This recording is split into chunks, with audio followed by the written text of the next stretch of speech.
안녕하세요. 책사랑방입니다. 오늘도 반갑습니다. 제로, 현실을 창조하는 마음 상태, 천시야 지음. 제로 시스템이란 자신의 생성과 소멸의 신비를 담고 있는 우주의 메커니즘과 구조를 나는 제로 시스템이라 부르기로 했어.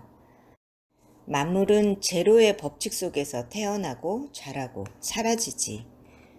제로라고 하면 넌 아마 우리가 흔히 아는 숫자 0, 제로를 떠올리겠지만 제로가 단순히 무만을 의미하는 것은 아니야.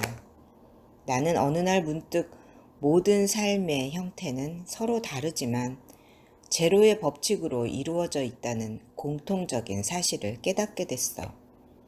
그리고 이 사실은 나만의 깨달음이 아니라 동서고금의 무수한 현자들이 가르쳐 왔던 것이기도 했지. 세상에서 가장 작으면서도 가장 큰 것이 바로 제로야. 내가 제로의 시스템이란 말을 덧붙인 이유는 우주의 만물은 항시 서로가 서로에게 영향을 미치고 있고 이 거대한 제로의 법칙 속에서 하나로 존재하는 유기적인 덩어리이기 때문이야. 그리고 우리의 삶 또한 동일한 법칙 속에 돌아간다는 사실을 발견하게 됐기 때문이지. 삶에도 우주와 동일한 물리 법칙이 적용되고 있었어. 이 법칙들 속에서 내가 그간 경험해온 창조의 핵심을 발견하게 된 거지.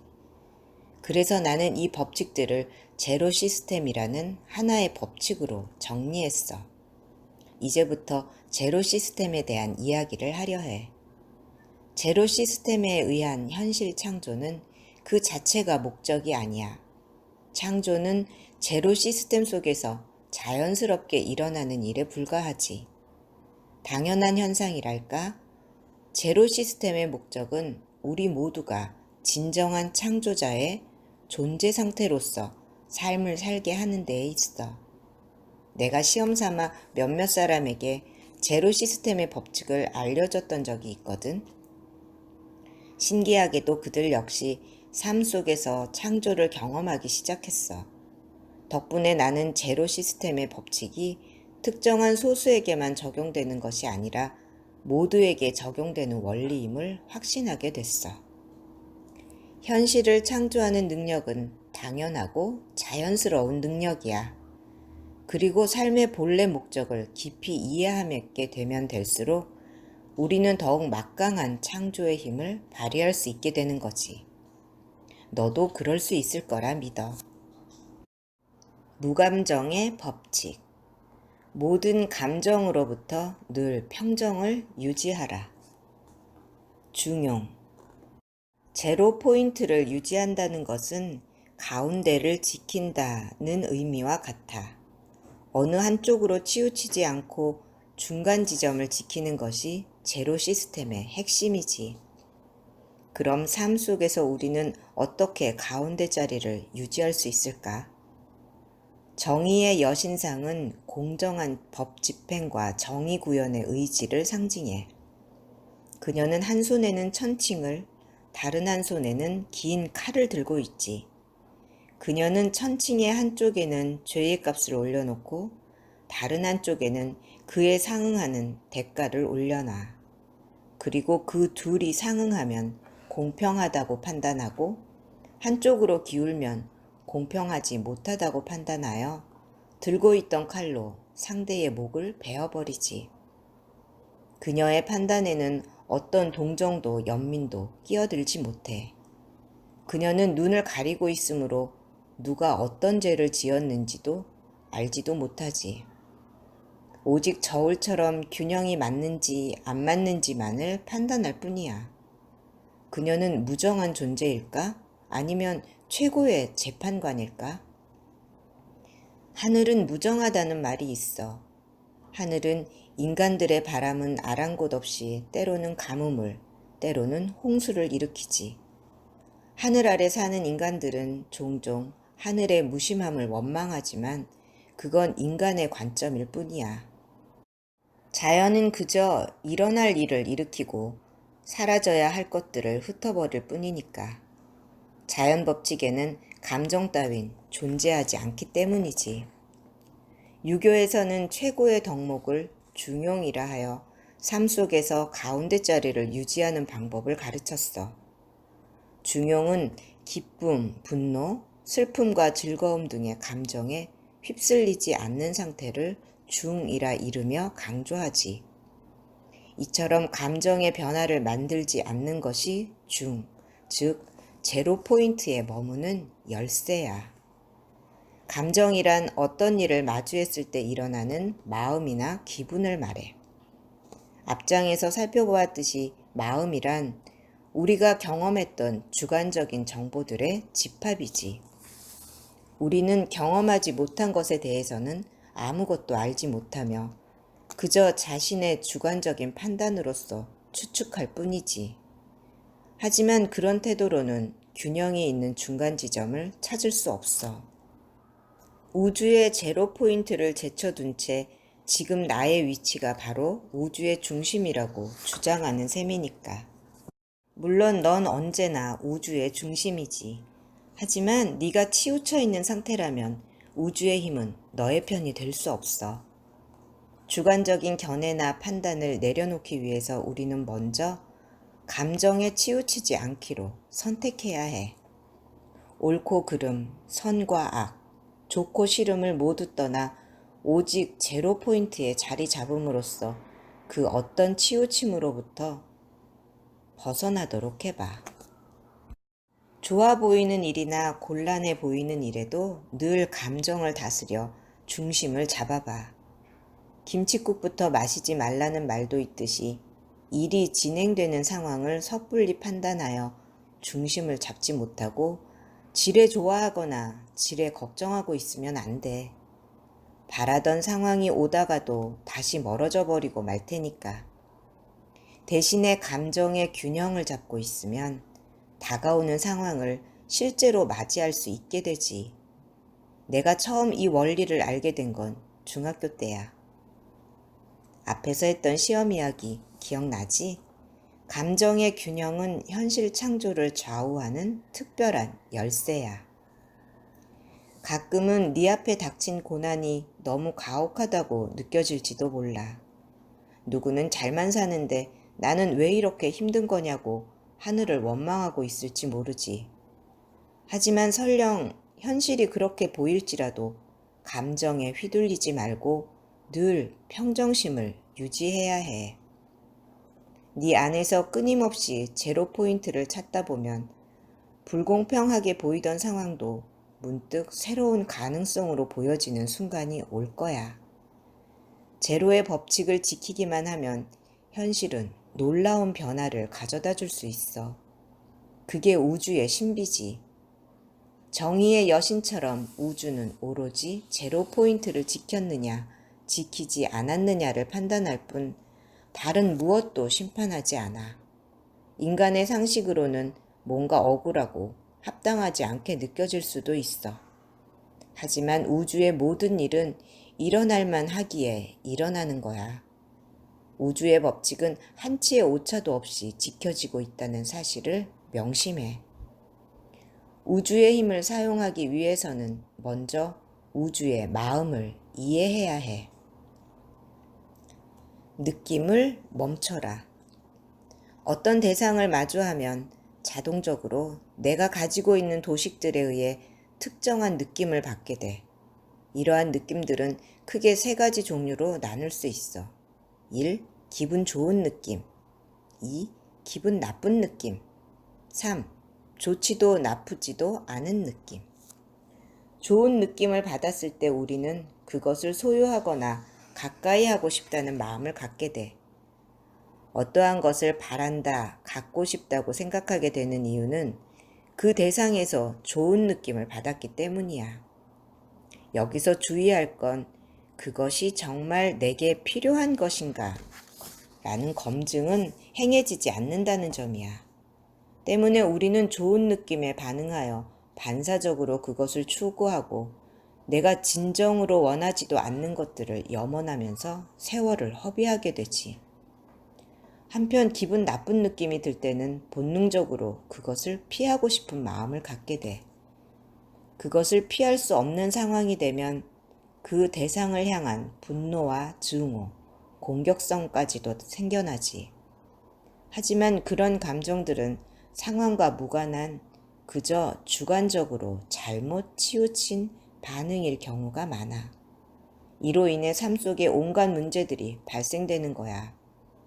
쌈딱처럼 아무데나 치고받고 다니게 될지도 모를 일이니까.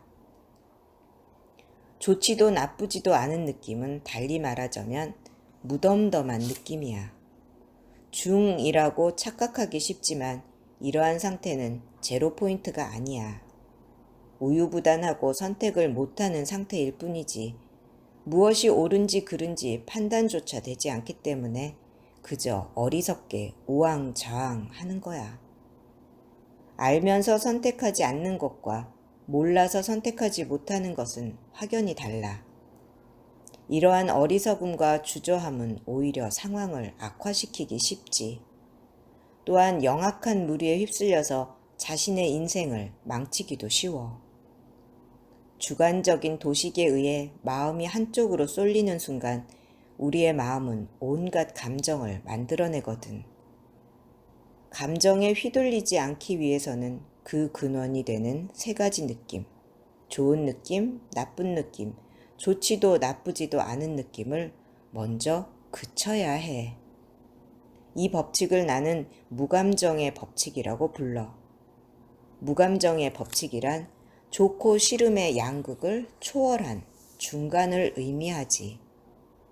세 가지 느낌에서 비롯되는 염원은 나의 근원적인 바람이 아니라 더 씌워진 바람에 불과해.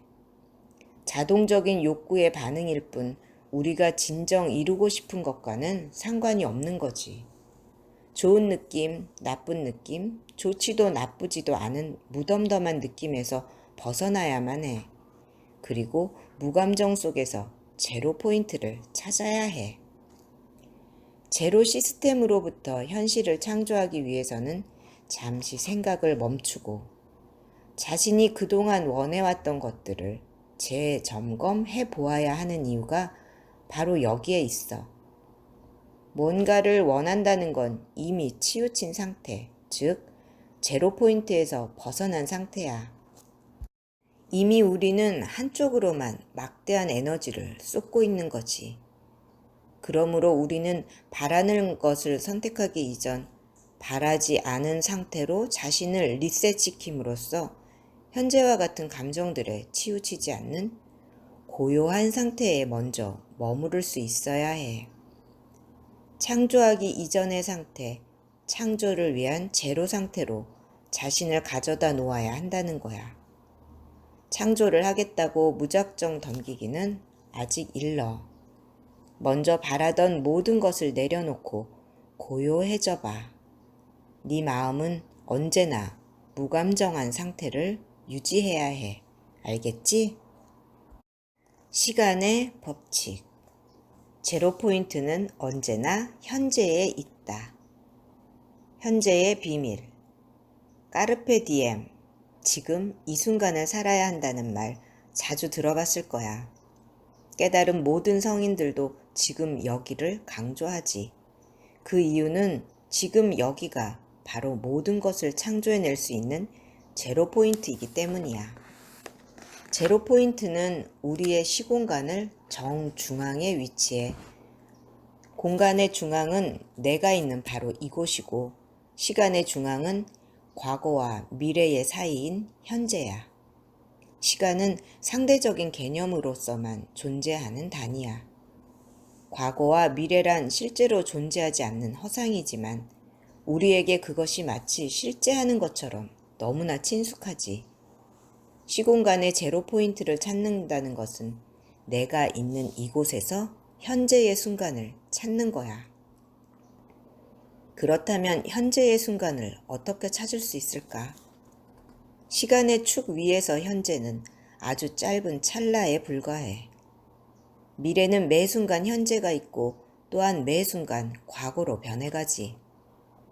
때문에 우리는 현재에 살고 있다고 하면서도 사실은 현재의 의미를 제대로 이해하지 못해. 제로 포인트에 머물기 위해서는 감정을 일으키지 말고 평정심을 유지하라고 했지. 우리의 모든 감정은 무의식 속에 저장된 경험이나 기억으로부터 출력된 과거의 잔재물이기 때문이야. 그것들은 현재에 존재하고 있지 않으며 이미 사라져버린 허상에 불과하지. 그럼에도 불구하고 과거에 느낀 감정을 그대로 현재에 투영된 대상에 퍼붓고 있는 거야. 감정은 우리로 하여금 온전히 현재에 있지 못하게 해. 과거의 삶 속에서만 존재하게끔 만들지. 청소를 하다가 돌아가신 어머니가 준 반지를 발견했다고 가정해보자. 어떤 감정이 들 것 같니? 감정이 올라오는 순간 그 반지는 우리를 과거의 추억 속으로 데리고 갈 거야. 모든 종류의 감정은 같은 방식으로 작동해. 과거의 기억으로부터 비롯되기 때문이야. 그러니 어떤 감정이 일어날 때 감정의 출처를 바로 알아차리고 그 감정이 현재 어떤 의미를 갖는지를 먼저 살펴야만 해.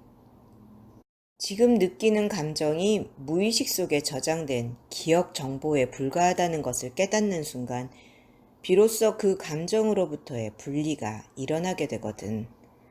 언제나 거기에 있는 현재로 돌아올 수 있게 되지. 이로써 과거라는 허상이 만들어내는 오류를 막을 수 있어. 과거뿐만 아니라 미래에 대한 기대감 또는 불안감도 마찬가지야. 아직 일어나지 않은 미래에 대한 기대와 바람, 상상은 허상에 불과하지. 존재하지 않는 신기루와 같은 거야. 목마른 자에게 지금 당장 물을 주지 않는다면 물이 거기에 있을 것 같은 환상은 아무런 의미가 없지. 환상은 오히려 눈앞에 물을 보지 못하게 하거나 심리적인 갈증만 더욱 심하게 부추겨 놓을 뿐이야. 과거나 미래는 존재하지 않아. 과거나 미래가 존재한다고 느끼면 과거에 대한 현재의 기억, 미래에 대한 현재의 기대 속에 머물러 있는 것일 뿐이야. 과거나 미래에 집착하게 되면 우리는 자동적으로 균형을 잃고 한쪽으로 치우치게 되지. 그러므로 어떤 기억에도 기대에도 머물지 않아야 해.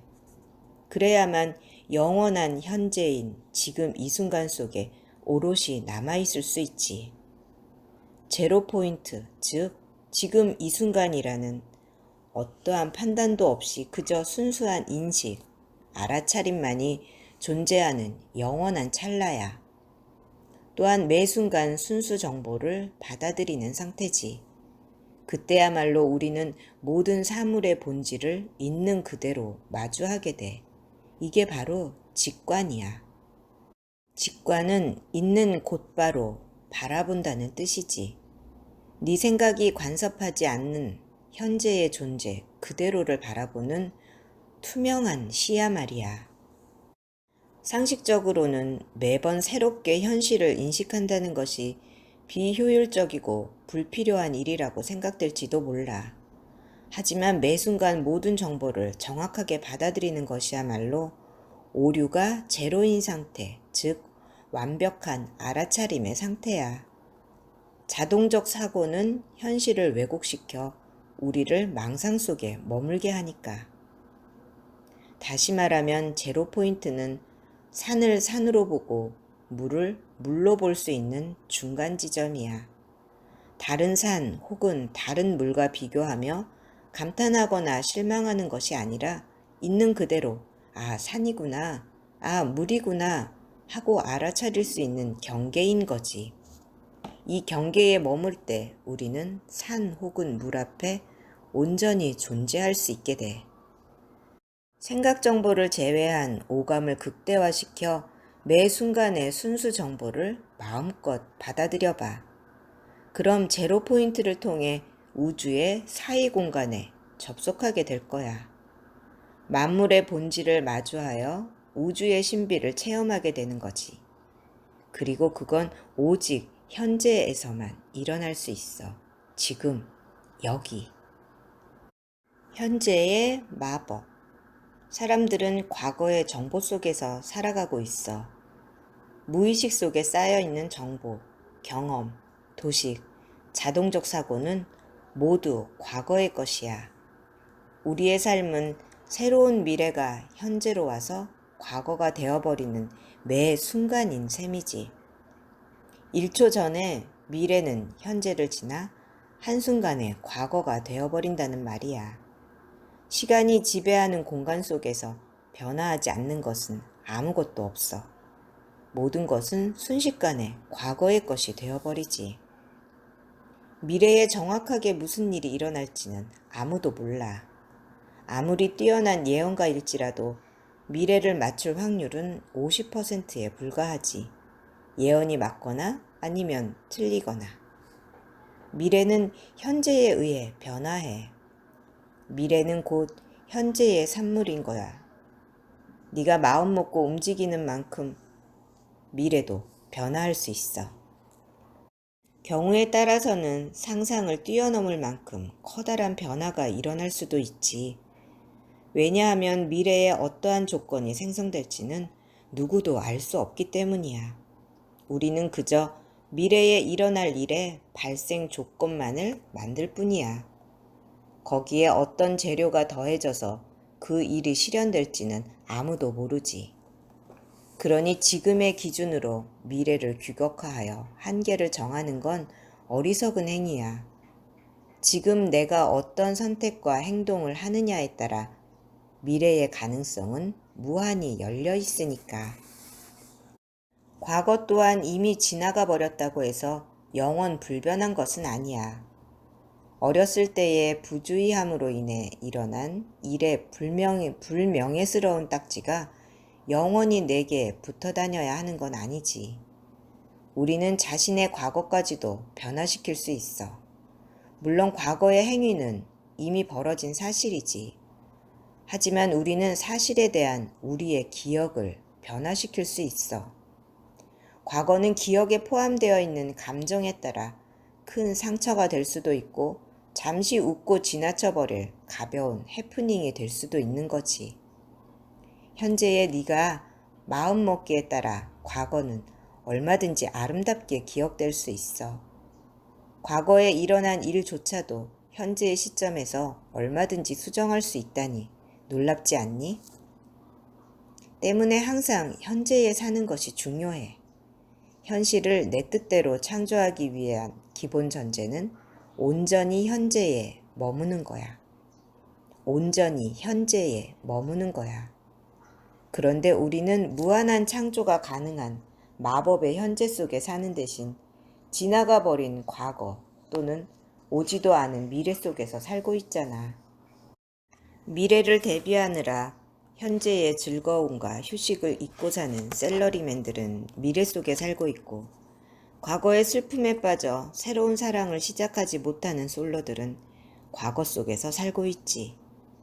지금 이 순간에 온전히 머물 수만 있다면 과거를 곱씹거나 미래를 준비하는 일 따위는 불필요해져. 현재 속에는 과거의 기억과 미래의 기대를 초월해버리는 새로운 창조의 열쇠가 있으니까. 그렇다고 아무 생각 없이 살라는 뜻은 아니야. 지금까지의 경험들을 깡그리 무시하라는 뜻도 아니고, 그저 네 가능성을 제약하는 기억으로부터 자유로워지라는 거야. 미래를 위한 준비로 시간을 낭비하지도 말라는 거지. 행복은 오직 현재 속에 있으며 네가 경험할 수 있는 시간은 언제나 현재뿐임을 깨달아야 해. 매 순간 새로운 사람을 만나고 새로운 환경에서 살며 새로운 판단을 하려는 시도들을 해봐. 그러다 보면 언젠가는 똑같은 사람을 만나고 똑같은 환경에 있어도 다른 관점으로 새롭게 바라볼 수 있게 될 거야. 오랫동안 사귄 연인에 대해 잘 안다고 생각해? 미안하지만 착각일 확률이 높아. 연인과 수많은 추억을 공유하고 있더라도 상대를 있는 그대로 바라보기는 쉽지 않거든. 상대는 늘 새롭게 변하고 있고 너 또한 마찬가지야. 그뿐인 줄 알아? 우리 몸의 모든 세포도 매 순간 죽음과 태어남을 반복하고 있다고. 순간순간 너는 전혀 새로운 것들을 만나고 있는 거지. 우리는 지금 이 순간에 드러나는 순수 정보에 관심을 기울여야 해. 그럼 서로를 더욱 호기심 어린 눈으로 바라볼 수 있게 되고 매번 달라지는 새로운 모습에서 경이로움을 느끼게 될 거야. 지금 여기 현재에 사는 것은 강조하고 또 강조해도 지나치지 않아. 과거와 미래를 초월하여 내가 원하는 삶을 창조하기 위한 필수 불가결의 조건이니까. 현재를 영어로는 프레젠트라고 하는데 선물을 뜻하기도 하고 지금 여기에 있다는 의미를 지니기도 해. 지금 여기에 온전히 존재하고 있을 때 우리는 현실 창조라는 위대한 우주의 선물을 받을 수 있게 되지. 그리고 이 우주의 선물은 다름 아닌 우리의 의식 속에 존재해. 우리의 의식을 현재 속으로 온전히 가져오는 것, 즉 제로 포인트에서 비롯되지. 들어주셔서 감사합니다. 사랑합니다. 축복합니다. 오늘도 제가 당신을 응원합니다.